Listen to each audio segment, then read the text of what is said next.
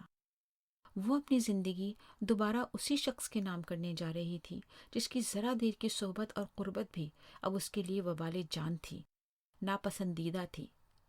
اتنے عرصے اکیلے تنے تنہا بار زندگی دھکیلتے دھکیلتے اسے کبھی اس شخص سے رجوع کرنے کا رتی برابر بھی خیال نہیں آیا تھا جو کبھی اس کا شوہر تھا اور اس کے 2 بچوں کا باپ تھا۔ وہ ذرا سی رغبت اور انسیت جو ساتھ رہنے اور زندگی گزارنے سے شوہر اور بیوی کے درمیان بہرحال ہو جاتی ہے، اسے بھی فنا ہوئے عرصہ ہو گیا تھا۔ اس کمینی فطرت کے سست، کاہل اور خود پسند شخص کا مدھم سا نقش بھی اس کے دل نے زمانہ ہوا کھرچ کھرچ کر صاف کر ڈالا تھا۔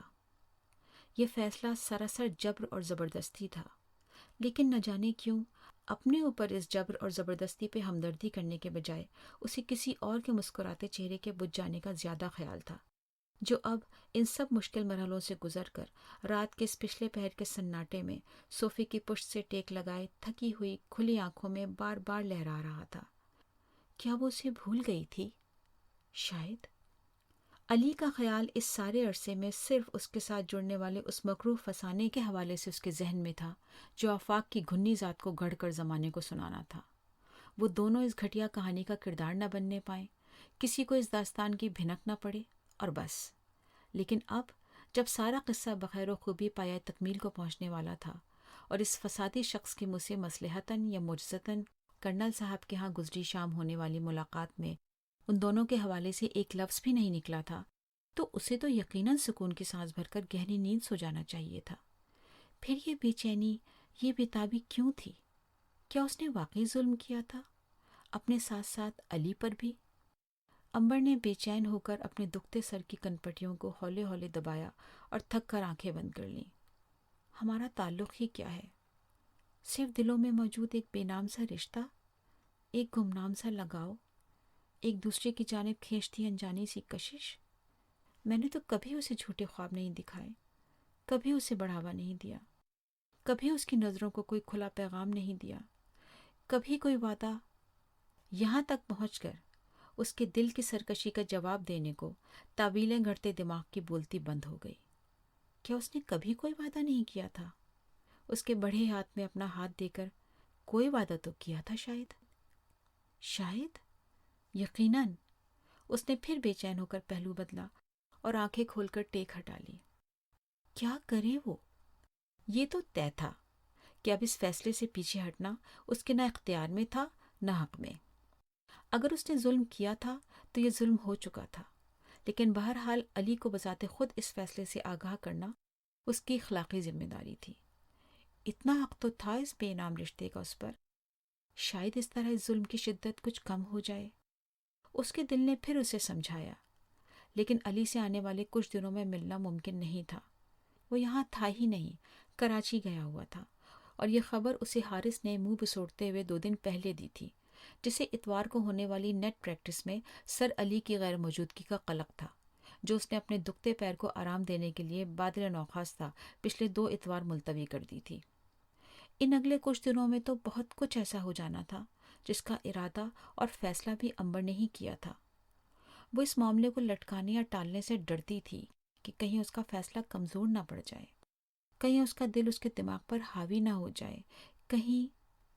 آفاق کے رخصت ہونے کے بعد ہونے والی گفت و شنید میں بیگم اور کرنل اکرام سے ہونے والے آئندہ کے بارے میں جو تبادلہ خیال ہوا، اس میں کچھ ضروری اقدامات کو زیر بحث لایا گیا، جس میں آفاق سے نکاح ہونے سے پہلے عنبر کا حلالہ کرنا سر فہرست تھا۔ کرنل صاحب نے اس کے لیے تمام ضروری اقدامات کی ذمہ داری باقی مراحل کی طرح اپنے اوپر لے لی تھی۔ حلالہ کے لیے کسی بھروسے کے آدمی کا بندوبست ہو جائے گا جو آپ کو نکاح کے کچھ دن بعد طلاق دے دے۔ اس طلاق کی عدت گزرنے کے بعد دوسرے معاملات دیکھ لیے جائیں گے۔ دونوں نکاح کے مواقع پر گواہان اور مولوی صاحب کا انتظام میں خود کروں گا۔ آفاق صاحب کی اس سلسلے میں کوئی بھی پیشکش قبول نہیں کی جائے گی۔ آپ بے فکر رہیں۔ وہ یقیناً بے فکر رہے گی۔